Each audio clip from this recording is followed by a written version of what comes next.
Hey everyone, today we're diving into the final chapter of the Bay, also known as the Hudson's Bay Company. Founded over 355 years ago, on May 2nd, 1670, this company began as a British fur trading company, with control over what was once called Rupert's Land. Despite being Canada's oldest company, for most of its history, it wasn't even Canadian. The headquarters only moved from London, United Kingdom, to Canada in the 1970s.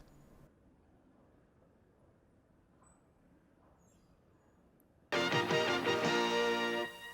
Bay is the place for a very special gift at Christmas. In the decades that followed, the Bay evolved into a massive retail empire.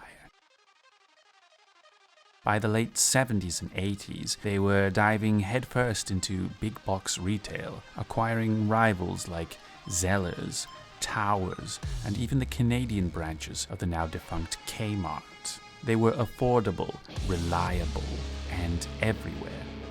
Kinda like the Canadian answer to Walmart. Growing up in the 90s, I remember the Bay as a go-to spot. My mum, a single parent, shopped there all the time. I'd tag along, spending what felt like hours in the toy section, looking at Star Wars or Sonic figurines, while she browsed boring stuff like clothing and appliances. Back then, the Bay was accessible. It was packed. It was part of everyday life. But in the last decade, something changed. The Bay tried to rebrand, not as an affordable department store, but as some kind of upscale luxury retailer. Suddenly, prices skyrocketed and the middle-class appeal vanished. And just like that, the foot traffic started to dry up.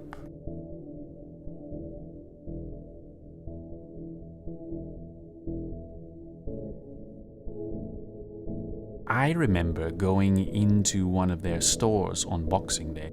It used to be insane there. This time, dead quiet.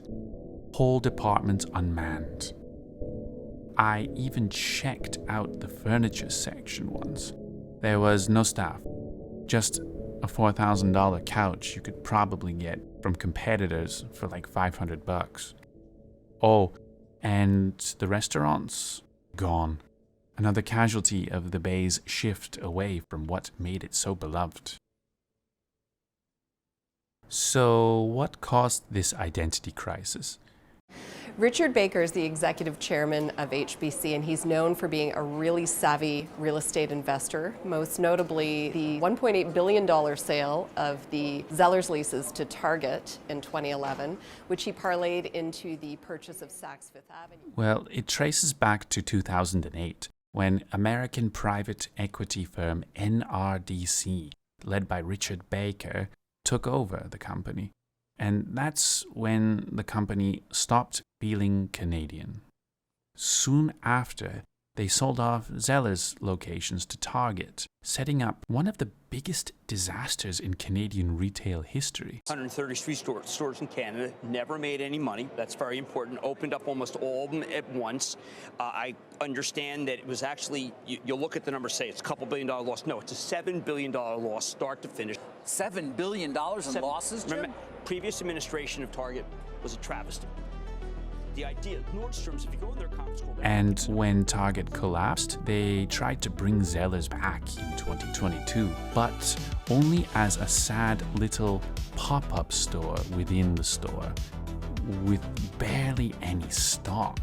The hype died immediately.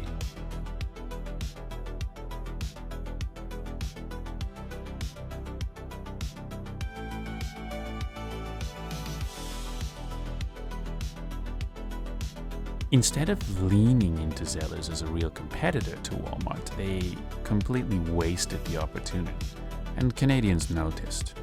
This wasn't a company adapting, it was a company being gutted. After years of decline, it finally happened. On March 7th, 2025, the Bay filed for CCAA creditor protection, or in other words, bankruptcy. It shocked a lot of people, even though the signs had been there for years. Here in Victoria's Bay Centre Mall, a mall literally named after the Bay, 5 entire floors now sit completely empty.